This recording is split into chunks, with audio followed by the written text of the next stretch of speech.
Take it from my evil twin. Subscribe and then click notifications. Show some pity on this guy, okay?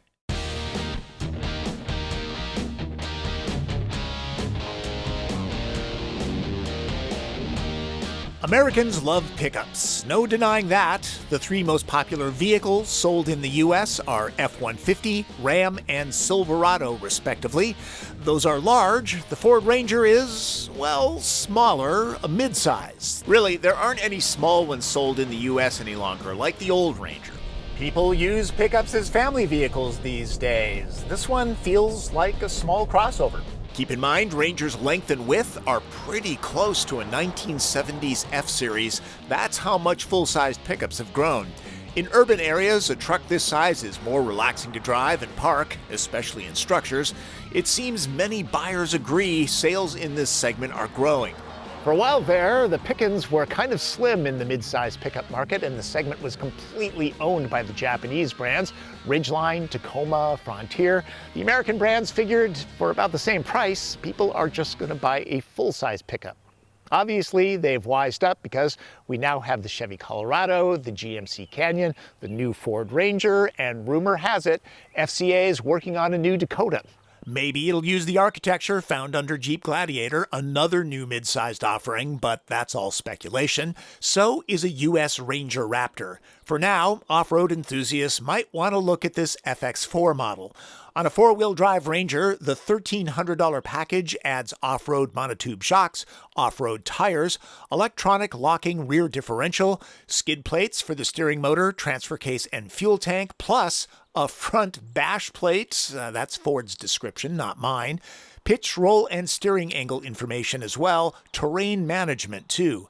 Ford also offers 3 dealer-installed performance packages that can update Ranger's power and off-road capability, effectively giving it the Raptor look and ability.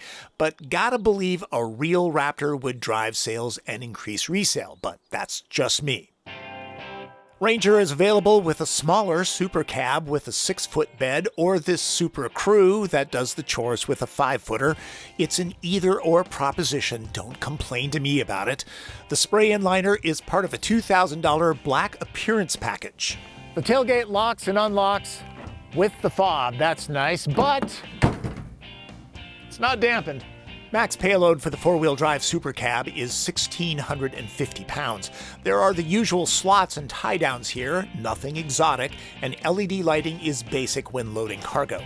The $1,000 tonneau cover is easy to use and makes Ranger even more practical, keeping valuables secure and out of sight. The operation is simple too, made easier by the Ranger's smaller size and bed walls that aren't higher than your head. It doesn't need to be removed and stashed away in the garage when hauling big things in the bed. It's not cheap, but covers like this transform a pickup. Nice that this isn't too high. It's easy to just reach over and grab stuff out of the bed. Pickups are known for their blizzard of options and powertrain choices. Ranger, not so much. The only engine is a 2.3-liter turbocharged 4-cylinder with 270 horsepower and 310 pound-feet of torque on tap. Want a diesel? GM and Jeep will hook you up.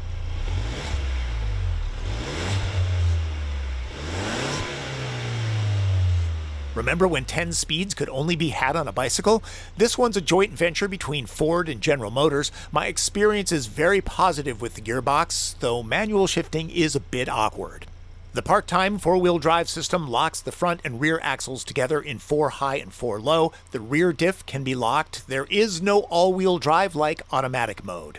Yes, the Turbo 4 is powerful and efficient, but I do appreciate the smoothness and sound of V6. Not complaining about the power though, this truck weighs 4,350 pounds. Ranger moves off the line quite nicely. 0 to 60 happens in about 7.5 seconds. Not too shabby. That's a little under Colorado and Ridgeline, but a smidge quicker than Tacoma, all of them with V6s. The Performance Package 2 I spoke of earlier would add 45 horsepower and 60 pound-feet of torque. Across the Ranger lineup, max towing is 7,500 pounds. Let's talk about driving dynamics. Ranger is pretty good. The steering is fairly direct. The weight is on the hefty side, the way I like it. As far as comfort goes, I would say Ridgeline and the GM twins are the most car-like, followed by Ranger, then Gladiator, and bringing up the rear is Tacoma. And I know people love those trucks, but they're not very comfortable. And the FX4 package isn't as refined as a regular Ranger, part of the trade-off for improved off-road ability. It's not the sports car in class, but it's comfortable and quiet enough for a pickup, especially considering the off-road tires add some road noise.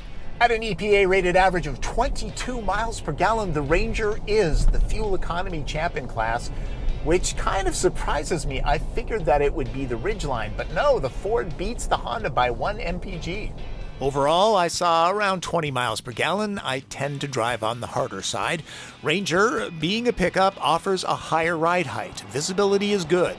As far as the automatic engine start-stop system goes, engineers tell me that it can add 1 mpg to the fuel economy average of a vehicle. This one has fairly smooth engine shutdown on startup.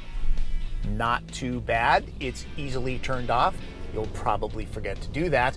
Oh, and the transmission on this vehicle is very smooth.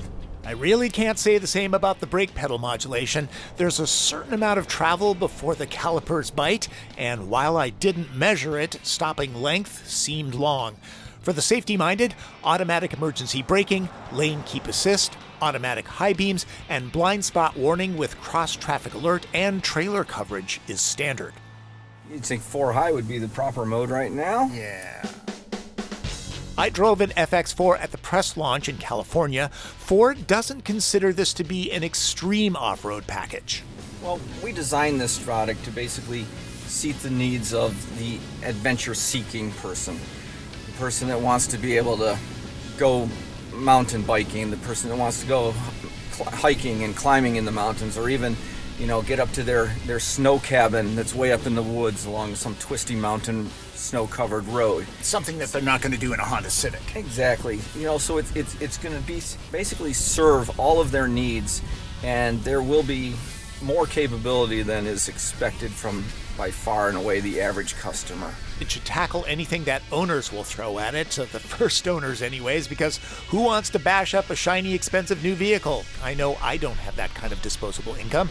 FX4 doesn't really raise the truck at all. Ground clearance remains 8.9 inches.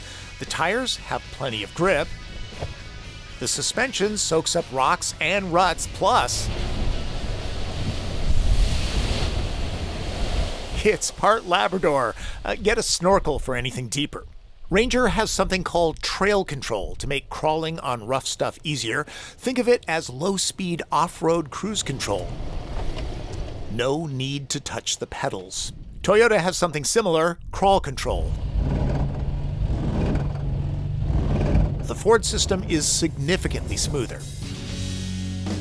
The truck I'm driving is a Lariat model, and if you're not familiar with Ranger's hierarchy, it's the top trim. Hiking yourself up a bit into the cabin, you're certainly not greeted with a King Ranch vibe. There are some highlights here and there. I do like the door releases, they're easy to grab, but like a lot of Ford products lately, the look of the materials doesn't do a lot for the retinas, especially at the price point. As tested, this one retails for $46,900 with $7,000 worth of options. That's of course before any incentives that are expected on trucks. Heated leather seats are on the flat side, better for big drivers, so whether it's family or work life, Ranger has all of the cargo compartments that help to organize things, though as a mid-sized truck, don't expect a hanging file feature in the center console. Move up to an F-150 for that. Controls are straightforward, and I can't remember the last time I saw one of these in a car or a truck. The $2,000 technology package adds a solid 10-speaker Bang & Olufsen sound system for your Hank Williams or Prince listening pleasure. It brings navigation and Ford's Sync 3 with an 8-inch screen on board as well, which is a quietly effective user interface. No razzle-dazzle here, but it gets the job done with easy-to-read graphics and a simple layout. Android and CarPlay are supported. I have the driver's seat set to a comfortable position. We are both 5'9". How you doing back there? This is not a full-size truck. This is not a mega cab. It's a mid-size truck. It's fine. It's what you'd expect. Lug and footroom are okay. The cushions are a little on the low side. Thigh support could be a skosh better. You got your cup holders, you got your 2 pockets on the seat backs, and plenty of ways to charge up electronics. Nice, nice, nice. There are no heated seats back here in a pickup. Not really expecting that. I would say if there are beefy construction workers sitting back here, you will definitely want to keep it to 2. Also, let me show you this. This flips up. You can store stuff away, so, you know, all in all, pretty handy. Let's wrap this up with red light, green light. People seem to like this overview, so I'm keeping it. Green lights. The mid-sized Ranger is the perfect size for many people, especially city folk, and it still tows 7,500 pounds. The FX4 package is priced right and adds the real-world kit for rugged duty. The 2.3-liter EcoBoost engine and smooth 10-speed transmission combine for a solid drivetrain experience. Ranger can be somewhat car-like. Yellow light. Truck buyers are finicky. This could be any number of things. For me, it's the brake pedal modulation. The ride quality drops a little with the FX4 package, which is kind of a duh thing to say. And Ranger doesn't bring innovative touches to the truck world like Gladiator and Ridgeline. Red light. The interior is kind of austere for a top trim model. You'll wake the neighbors on the farm down the road if you let the non-dampened tailgate drop. And for some pickup buyers, no engine choice, like a diesel, is a deal breaker. Comparing Ranger and F-150 pricing is like nailing sheetrock mud to a 2x4. Incentives that are higher right now for F-150 are just one factor. The least expensive rear-drive supercab Ranger retails for $25,600. A base F-150 is about $5,000 more, but they don't really match up. Big Brother has a slightly longer bed, but a standard cab that only seats 3. Adding a supercab is a $4,100 jump. Super Crew tacks on nearly $8,000. Really, like any pickup, it's critical that buyers map out what they need a truck to do and buy the one that matches that criteria. And let's add brand loyalty to the mix because that's a factor in this segment. Buying the truck that works for you might mean going with a mid-sized machine, especially if a full-sized rig doesn't fit into your garage or parking space. Ford Ranger is nothing flashy, a good solid pickup in a segment that's seeing more players. It's worth a test drive to see if it floats your boat. It might even tow it.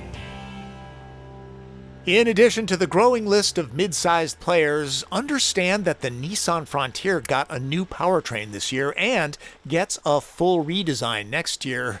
Poke fun of the current architecture that dates back to the Neanderthal age, but you can get into one for thousands less than the competition if you're just looking for a capable work truck, and it comes with a manual gearbox. Also, there are rumors, and some spy shots to back them up, that Ford is working on a smaller pickup than Ranger, widely considered to be built on the same unibody platform as Escape and Bronco Sport. Word is it revives the Maverick name, or maybe Courier, a truck that Mazda produced for Ford way back when. And Hyundai has the Santa Cruz waiting in the wings. If you look closely at the video, you'll see that it's my wife driving while I shoot running footage instead of Martin Campbell because of social distancing and all. Now, this brings me great joy because she's not a car person, so she's certainly not a pickup truck person. So it's really cool to see her behind the wheel of the Ranger. Thanks, sweetie. You're the best. And she says this drives like a crossover. You might have noticed I'm wearing the same shirt in this video as I did in the file footage of the press event. It's kind of a coincidence, partly due to, kind of dressing to the vehicle for these videos, because a Lacoste polo with a popped collar doesn't quite look right in this case. But more important, this is my favorite shirt of all time. Soft, comfortable, and timeless. I wear it all the time. Wish I'd have bought 5 of them to last a lifetime. Hey, Gap, you making any more? Please do. 2 things before I go. Subscribe to this channel and click the notifications bell. It really helps me and you get great car reviews on a regular basis. And secondly, the question that everybody always asks me, why don't I talk about reliability? Well, I'm a one-guy operation, and I can't see into the future to see how this will do, and it also depends on how an owner takes care of it. The reality is reliability is not the issue it used to be Vehicles are very well engineered these days. Yeah, there are a few clunkers out there, but for the most part, they're all really good. And you know, there's a lot of misinformation out there on the interweb, believe it or not. Let's take Consumer Reports, for example. They say that this vehicle scores a 65 in their satisfaction metric. The champion in this segment is, anybody? The Honda Ridgeline at 76. You might have thought that it's the Toyota Tacoma. No, that scores a 47, which is a virtual tie with the Jeep Gladiator, which is a 46. So there's perception and reality. So do your research, okay? There's my answer. That's Driven. I'm Tom Voelk. And there goes a Toyota Tacoma.